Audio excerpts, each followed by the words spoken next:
I can still hear the clatter, rice scattering like white hail across the floor, his sister's smirk, his mother's sneer, his silence. I stood there, groceries still in my hands, my savings emptied into their cupboards, and she, his mother, said it like a knife, acting like this is your house? And he smirked. That was the last time I let them see me small. I left with just my wallet, not a word, not a glance back. Quiet enough to be forgotten, but deliberate enough that they should have wondered. They didn't. They mocked me instead, for filling their kitchen, for trying to belong. They thought I'd vanish like a shadow. They didn't know I was already planning. Before the rot showed, when I first met him, he was gentle. At least he wanted me to think so. He spoke like a man building futures, not illusions. He said things like, "we," not "I." And when he took my hand, I believed him. He made me believe that love meant partnership, that we'd build together, that his family would be my family. But lies age fast. The tone shifted when I moved in. Doors closed when I entered. Smiles vanished in silence. Small things first. Cups left dirty for me to clean. Remarks about my son deserving better. I ignored it. Love makes excuses. Then the excuses ran out. The first crack. It was the smirk that undid him. Not the groceries, not the rice on the floor, not even the sneer from his mother. It was his lips curling, betraying the delight he felt at my humiliation. A man who loves you doesn't smile when you're destroyed. That was the moment I knew. I wasn't in his house. I was in their trap. And I decided I wouldn't claw for respect.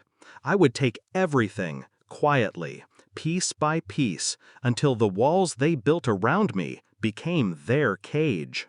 Silence is a weapon. I didn't confront him. That's what he expected. Tears, pleading, a fight he could win. Instead, I smiled. Soft, practiced, convincing. I stayed long enough to memorize. Passwords, account numbers, his mother's habits, his sister's weakness for gossip, his father's reliance on me to manage the bills he couldn't keep straight. I became invisible, and in invisibility, I saw everything. Then, when the time was right, I left, quietly, with only my wallet. They thought I was defeated. That was their mistake. The plan: he lived for appearances. His mother lived for control. His sister lived to be envied. I aimed where it hurt most. First, the financials. He had debts, gambling debts, small but festering. I slipped copies of the statements to the one person he feared more than his mother, his boss, a man who didn't tolerate unreliable men. Second, the family cracks. His sister bragged too much. I fed her just enough half-truths about money, about loyalty, about him, that she began turning her venom inward. Families like that don't need enemies. They rot themselves if you give them the right pressure. Third, the kitchen. Yes, the kitchen. I knew they mocked me for filling it, so I made sure after I left that no one else did. He couldn't cook. His mother's pride was larger than her skill. His sister was careless. Slowly, their gatherings shrank. No food, no warmth, no pretense. Empty cupboards, empty bonds. And me? I rebuilt. I saved. I learned to keep my silence until the right door opened. The reveal? It came sooner than I expected.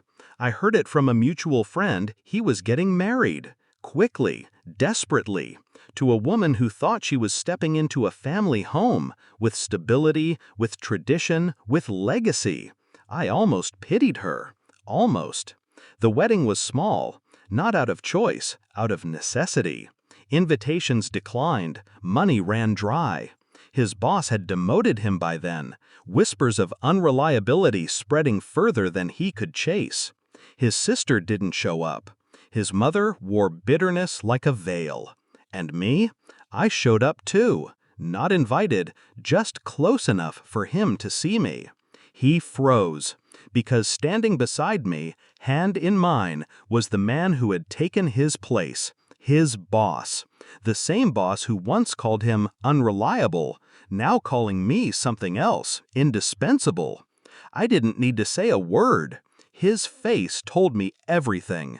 He realized in that single moment that the power he thought he held over me had been dismantled, quietly, piece by piece, until nothing remained. Aftermath. He tried, of course, little attempts to smear me, to paint me as bitter, vengeful. But his words carried no weight. He had lost too much, too quickly, and no one trusted a man unraveling. His mother retreated into silence. His sister avoided him altogether. And him? He was left with a wife who discovered too late what he was made of. I never touched him, never raised my voice, never begged. I just left, quietly, with only my wallet. And yet, somehow, I took everything. My confession. I don't feel guilty. They mocked me for filling their kitchen, for trying to belong. They thought silence meant weakness, but silence was my weapon. And when karma came, it wore my smile.